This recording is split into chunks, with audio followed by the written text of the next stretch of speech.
Hey, it's Tucker Carlson.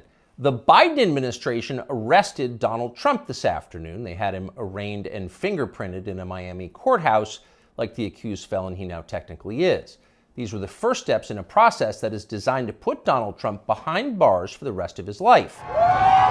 Cable news carried every moment of it live. It's unprecedented, they told us, with what looked like shock. But they weren't shocked. They knew this was coming. Everyone who's paid attention knew it was. What just happened was always going to happen. It's been inevitable since February 16th, 2016. That's the day Donald Trump made a blood enemy of the largest and most powerful organization in human history, which would be the federal government. Despite what you may remember, it wasn't anything that Trump had said about immigration or trade with China or rapists from Mexico. Those are the stories that dominated the headlines that year. Trump's a racist, they screamed. Stop him! But inside Washington, that was just noise. None of it really rated. Identity politics doesn't mean much to permanent Washington. What matters, then and now, is foreign policy. The invasions and occupations and proxy wars. The decisions that determine which global populations will thrive and which will die. The policies that come with trillion-dollar price tags. The ones that, over time, have made the counties around D.C. the richest suburbs in the world. In Washington, that's what actually matters. And it's obvious when you look carefully. When there's a debate about anything else, for example, the debt ceiling, both sides take their assigned positions and they start yelling. But when Congress decides to start a war, no matter how foolish or counterproductive or obviously disconnected from America's core interests that war may be, when that happens, the leaders of both parties automatically jump behind it like circus clowns. And then they stay there, sometimes for decades. They defend that war relentlessly against all evidence until somebody finally rings the all-clear bell and they can begin to admit that actually, maybe it wasn't such a great idea. We meant well, but it just didn't work out. The good news is we've learned a lot of important lessons. In the end, they usually do say something like that, but only after emotions have cooled and the damning details have begun to fade from collective memory. It's an apology that's not actually an apology, much less repentance, and it's years too late to matter in any case. But until then, that's all you're getting. Until then, no dissent is allowed. That's the first rule of Washington. But somehow, Trump didn't bother to follow it. He is from out of town, so maybe he didn't know it was a rule, or maybe he just didn't care.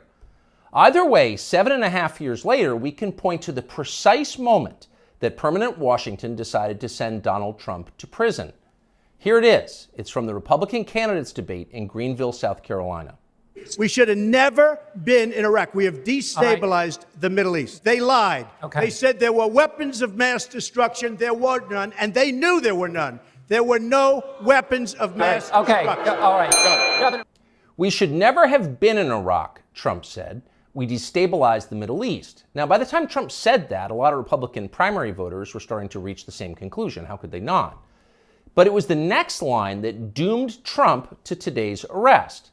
They lied, he said. There were no weapons of mass destruction, and they knew there were none. Now, when he said that, a few in the crowd booed. Most just sat there in silence, stunned. Can he say that? Well, he said it anyway. And by saying that, he sealed his fate. That was the one thing you were not allowed to say, because it implicated too many people on both sides, which on this topic is really just one side. Hillary Clinton was guilty of it, but so was Paul Ryan. All of them were guilty. They all knew, they all lied. And to a person, they hated Donald Trump for exposing them.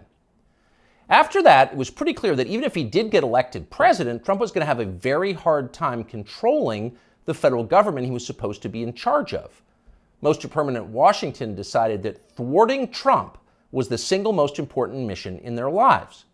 Everything depended on it. Many of them said so publicly. But others didn't say so publicly. In fact, the stealthier ones took another path. They ran toward Trump, not away from him. They sucked up to him.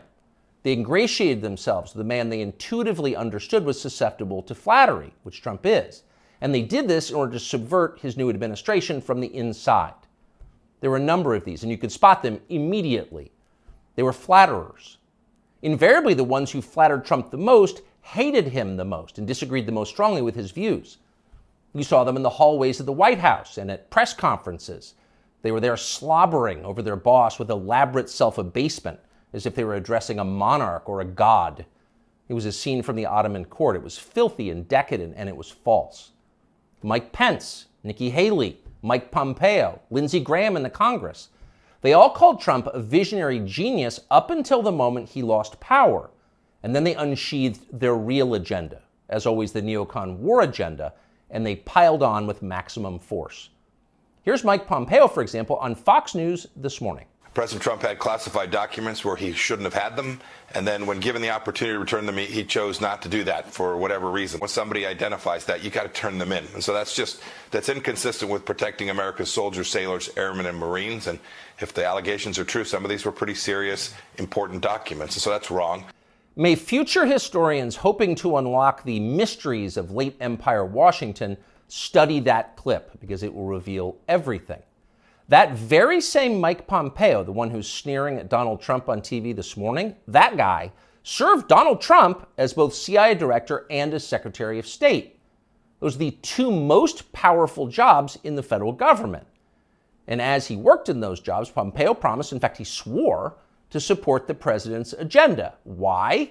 Because that's the way a democracy works. You vote for a candidate in the belief that his appointees will carry out the policies that you voted for. It's not about the president, it's about you, the voter. But Pompeo didn't do that. He didn't even try to do that. In fact, he undermined Trump's often stated commitment to peace and non-intervention abroad at every turn. His every waking hour was devoted to fomenting war in some faraway foreign country or other. Iran, Syria, Russia, North Korea, the list goes on. But rather than telling Trump that he disagreed with his ideas, as a man would, Pompeo toadied up to Trump, a man he despised, in the oiliest, most over-the-top way imaginable. Ask anyone who worked in that White House at the time. Who is the appointee most likely to tell Donald Trump on a daily basis that he was handsome, virile, sleek, and powerful? Mike Pompeo. That will be the consensus answer.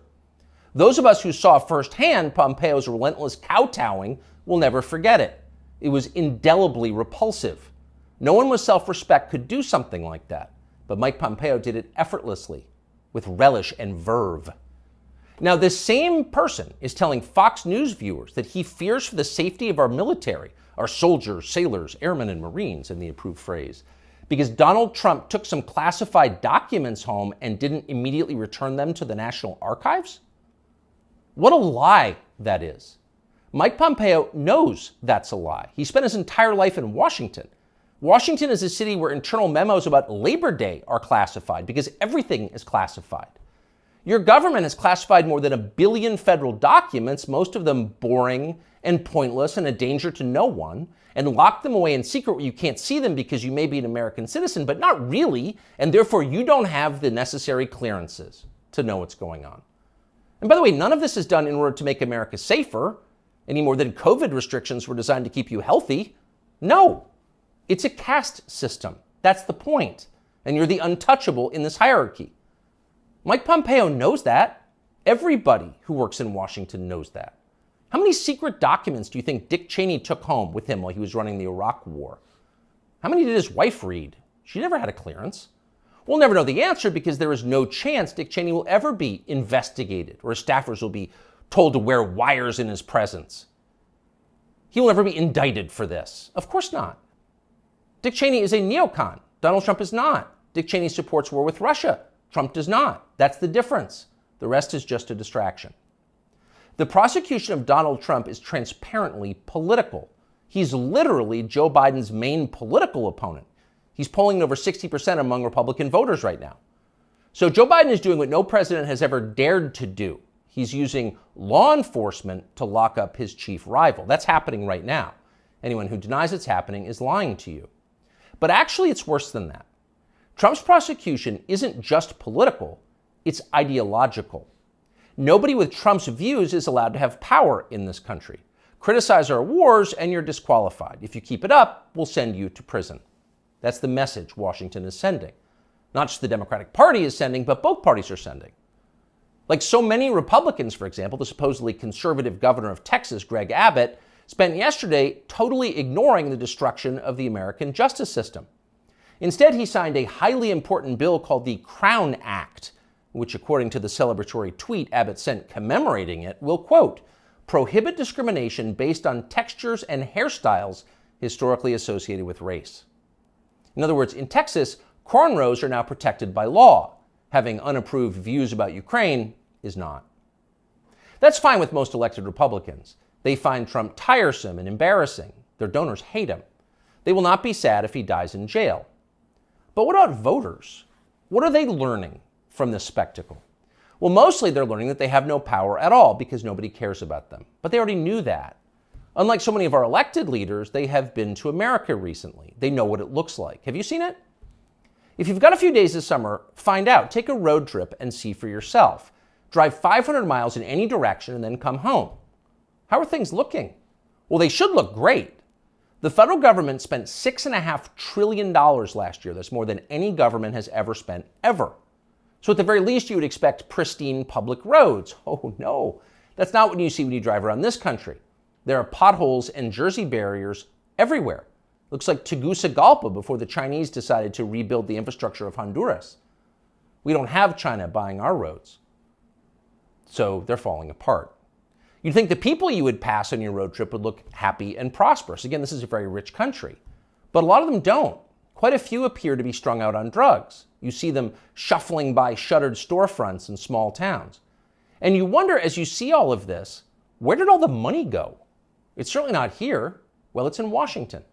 It's in Fairfax and Loudoun counties, and in leafy, perfectly manicured Northwest D.C. And of course, a huge chunk of it went to Ukraine, to Zelensky and his friends. Not because you voted for that. You didn't vote to give it to them. You never would. But because Joe Biden and his many allies, from Chuck Schumer to Mitch McConnell to Paul Ryan and every single news anchor on all of television, all of them believe that Ukraine, its borders, its future, its infrastructure are all more important than the town that you live in. They sincerely think that, and it's obvious. Everyone in power thinks that, except for Donald Trump.